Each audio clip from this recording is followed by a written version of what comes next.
can only raise one eyebrow, this one, but it's only like when I do it subtle, otherwise this one keeps going. There it is. That's the extent of my talent. What's up? What's going on? My name is Alicia, and today we are going to be doing, finally, another Makeup Reads video. I'm actually changing the name. We're gonna call it Makeup Shape Up, thanks to you guys that I'm going to tag for the name because I think it's amazing. So this is where you guys tell me your makeup woes, your makeup troubles, any issues that you have, and I offer you my advice. So it's like a personal one-on-one Ask Alicia style video, but specifically for makeup. Before we even get into that, because I know you're wondering, even though you can barely see it in this video, let me tell you about my outfit. I'm really excited about this particular outfit because it is from ThredUp, who's the sponsor of this video, so thank you, ThredUp. This is a Calvin Klein dress that had the tags on and was $130, and I got it from ThredUp for a lot less. If you haven't been on ThredUp, you're totally missing out. It's basically the online thrift store. You can get so many cool things, premium products that are high-end brands. You can get shoes, jewelry, all sorts of stuff, and it's all secondhand and it's all in amazing shape. Here's a couple of outfits that I recently picked up from ThredUp, all for really affordable prices, which I am all about. I'm getting a bunch of dresses because even though it is February right now, Arizona heats up very, very quickly. I am all about dresses and really comfortable clothing that's good for warm weather. So I'm really happy with everything that I got. I also got some jewelry, a lot of bubble bar stuff, which is really cool. The site is really cool and well organized, and you could set it up so that it only shows your sizes, which I love. And I also have a special promo code, which is xSparkage30 for 30% off your first order. So definitely take advantage of that. I'll have a link below to check them out if you haven't. I'm telling you, I love everything that I've gotten. Like I said, Calvin Klein with the tags on. Come on. In this episode of Makeup Shape Up, I'm wondering if we should just be episode 1. The other 2 were just like the pilot episodes of this series. And the great thing about this is that you guys get to contribute. The last couple of episodes that we filmed of this, you guys were fantastic in the comments at leaving your advice for the different girls that needed some help with their makeup, and that's amazing. The whole point of this is to make it feel really like a community. It's really helpful. So let's get started. This first Makeup Shape Up is from Heather. Hi Alicia, my name's Heather. I love watching your channel and I think it's awesome that you're doing makeup reads for those of us who are needing a little help. Thank you so much, Heather. For the longest time, I've had problems getting my eyebrows to look good, and I also don't know how to contour. Do you think contouring is necessary to make you look better, or is it something that can be skipped? I would love it if you could help me out. In doing your makeup, nothing is 100% necessary that you need to do. I think that everything is all about really bringing it in and making it something that is personalized to your specific face and to your what you like to do, you know? Good example, I just did a video about Jay Kissa, and she doesn't wear foundation. You don't have to do anything you don't want to do. So if you don't like contouring, don't do it. That being said, the whole point of contouring is to help to create an illusion that your face is a different shape than it actually is. It can make your face look more slimming, it can give you cheekbones, it can slim your nose, it can bring down your forehead, help to give you a more sharp jawline. It's almost like filtering your face. It's like photoshopping your face into being a different shape than what it is without makeup. The main rule that I like to follow with contouring is that I always start right at the top of my ear. So I start right there and then I bring it down. The way that your face is shaped, I would probably stop right about where your eyes are. If you're looking straight, right where your actual iris starts on the outside. Right about there would be good. But definitely start at the top of your ear. I see a lot of people that start lower. I wouldn't recommend doing that. I would start up higher. And then that way, if it ends up being too much, you just take a little bit of concealer and you can kind of carve out what you don't want. So make sure down here is more lighter, highlighted, so to speak, and then just kind of do a little bit and gradually work your way up to more. But that's generally where I would try contouring. You can also, of course, like I said, do it around your forehead, your nose, your jawline, basically anywhere. Like if you were looking straight at the light, it's where the shadows would naturally hit. The whole thing with it, just like all of makeup, is practice, practice, practice. Try it out. If you don't like the way it works, you know, try on one side of your face doing it one way or more heavy, try on the other side doing it lighter, use your foundation afterwards, maybe do your contour first and then put your foundation on afterwards to soften it up so that it's not too much, just to give your face a little bit more definition and to make it not look super flat is another reason why we contour. If you're worried that it's too intense, you can always just go the way of bronzing instead of contouring. If you're going to do that, I would recommend, instead of using a more precise brush like we do with contouring, I would use something that was a bit more fluffy, like this brush. Load it up with a bronzer and then do the E3. So we start up here, we do a 3 and we do an E. I don't know if those are the right ways depending on how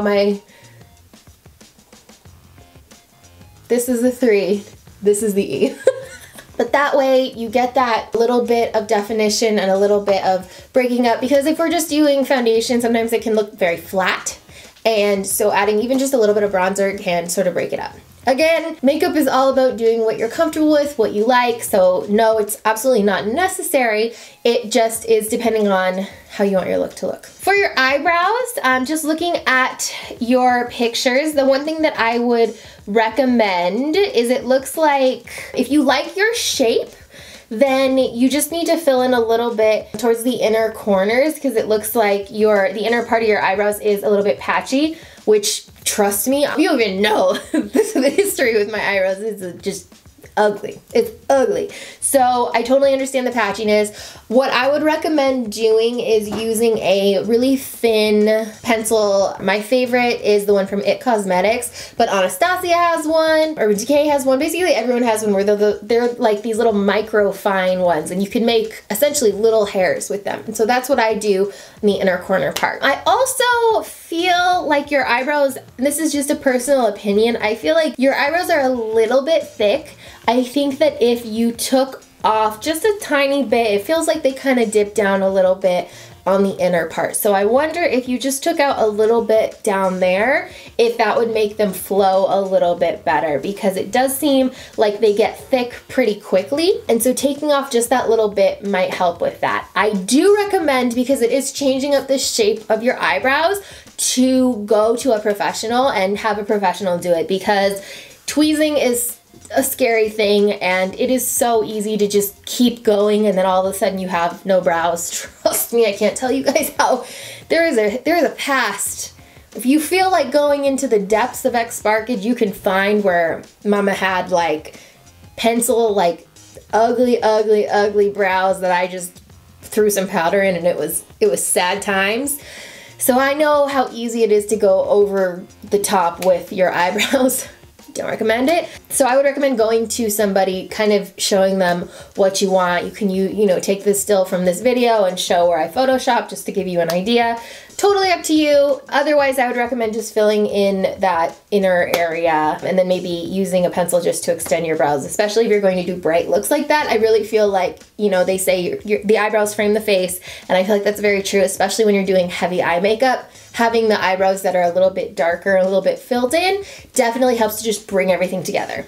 I hope this helped, Heather. The last one that we're going to talk about today is from Paige. I found hers on Instagram, which we were doing hashtag makeup reads, but now we're going to do hashtag makeup shape up. So again, if you want to be part of this and you're okay with your pictures going on my videos, then just do hashtag makeup shape up. So this is from Paige, which I just have to say, oh my god, you are so cute and I love your hair so much. Oh, it makes me miss my pixie. Paige says, I'd love advice on eyeliner on hooded eyes. Honestly, Paige, I think that the way that you're doing your eyeliner looks fantastic. I totally understand though, as far as not having a lot of space to be able to see it when your eyes are fully open. For doing eyeliner for hooded eyes, one trick that is really helpful is to actually tightline. This is the act of putting your eyeliner right on the waterline on your upper lash line.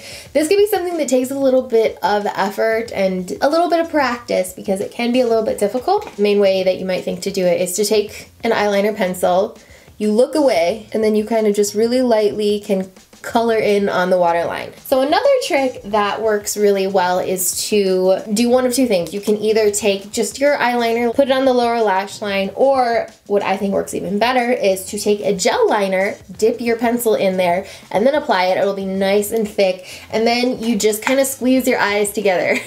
I used to do this all the time in videos where I would just apply it and then I would squeeze, squeeze, squeeze, squeeze, squeeze, and it'll transfer your eyeliner up to the top, to the tight line. This is much less painful, much easier, and what that's going to do is to give you that look of having eyeliner without taking up the lid space. It also helps make your eyelashes look thicker, which is always a plus. The other thing I think is really important is to make sure that your eyeliner is waterproof or smudge proof. As I'm sure you know, when you have hooded eyes, your whole eyelid is going in the crease. So you want to make sure that you have something that's going to stay put and is not going to move. Otherwise, you're going to get that beautiful line right in your crease area, which nobody wants. So make sure that your eyeliner is going to stay put. I think that your liquid liner looks really nice in the picture that you sent me. Only thing I would recommend, and this isn't even for you necessarily, but just in general, if you have hooded eyes, when you put your liquid liner on, just chill out, meditate, do what you have to do, keep your eyes closed for a couple minutes to make sure that your eyeliner is 100% dry, that you don't accidentally get that nice crescent moon on your crease area, like I mentioned before. My last tips would be to try different techniques with your eyeliner.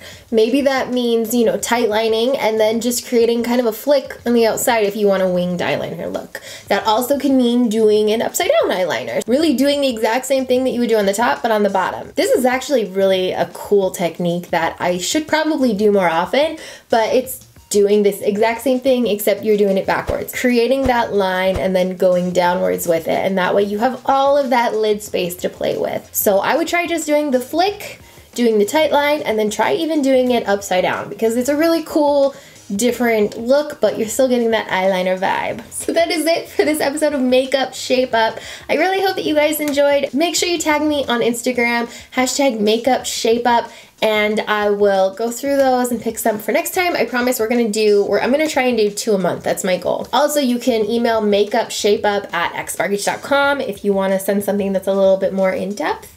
My name is Leisha. Thank you so much for watching, and I'll see you next time.